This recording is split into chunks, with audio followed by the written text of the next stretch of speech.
1, 2, 3.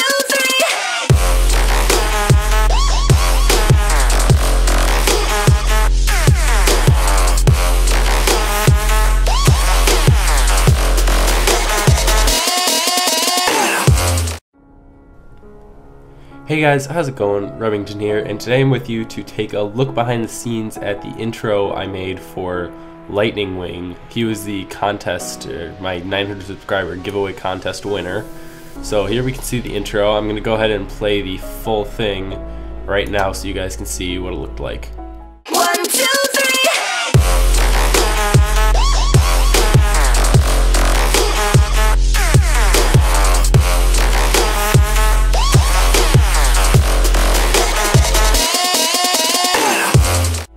Alright, so now to go ahead and look at what we did.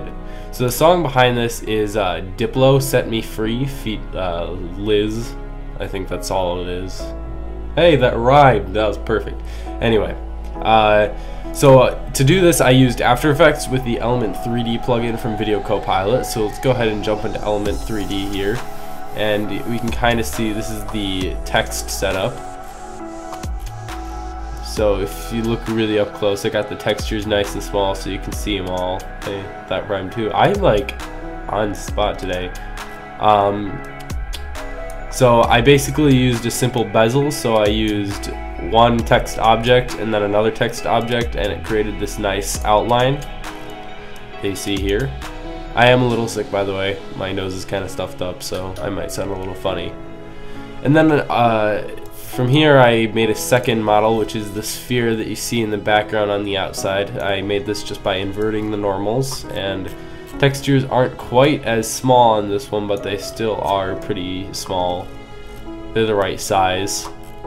And then I added, by default, it's a texture from the Pro Shaders pack called Stone Rock Wall 0, but I added an illumination texture with a Fresnel bias, I think that's how you pronounce it.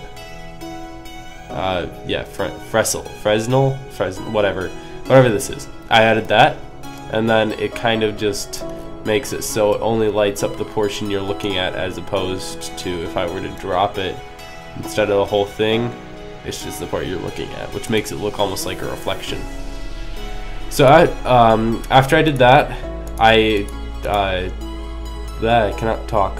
I layered some smoke on top of it to give it a to make it seem more musty in there. I also added a CC snowfall effect with a camera lens blur to make some particles that you'll see. You can see them like right here. They're easier to see when it's like spinning. You can see them all over here. And then for the camera, to make it orbit, I parented it to a null, which you can see that null is right here, this square right here. I parented the camera to it, and then I just rotated the null, and it came out looking really well.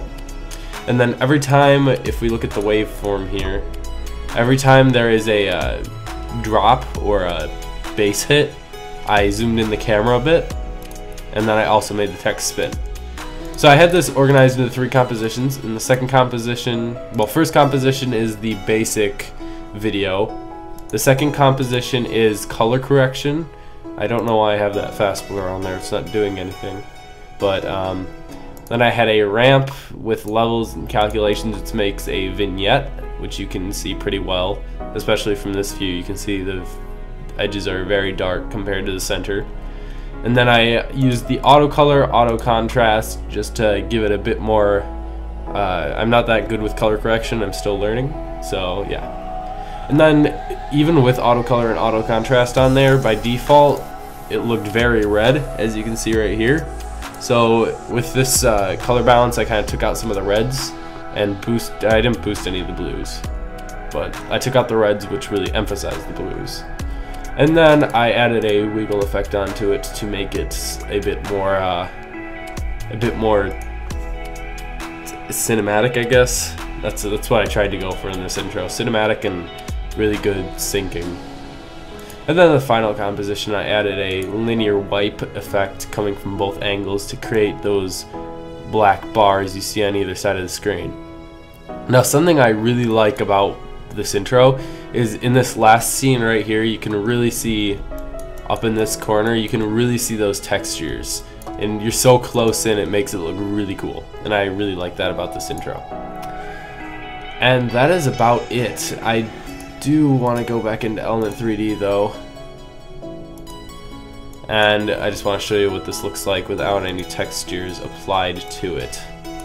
So if I were to do that and that, it's just kind of what the mesh looked like without any textures on it. And then I just dragged different little textures onto it and made it look awesome. And then I believe I used one of the stock environments called studio.png, and I like this because it had those really bright windows above and those really bright windows over there and in front, and then behind it's a little bit darker with like that one light. And this really makes it look good. So if I added that, you can really see the windows back there and the reflection of the wing. And that was my primary goal with this, to make it just look really nice. And I think I did pretty good at that. A couple things I did add on the Element 3D layer. I enabled motion blur. I only put 6 samples because I kind of liked how when it's spinning, you can see the separation of the lines. I thought that looked really cool, even though it's not technically accurate. I added a glow effect to make sure that it looked nice. Depth of field is a necessity whenever making a really cool, realistic intro. And then I added some ambient occlusion just to make it look like the lighting is a bit more accurate. And overall, I think it came out pretty good. This is probably one of my favorite intros I've ever done. And yeah, so thanks for watching, guys. Remember to hit that like button. If you guys want your own intro, I do have a giveaway going on right now. It ends September 20th. I will link the, I'll put it in annotation at the bottom of this screen right now.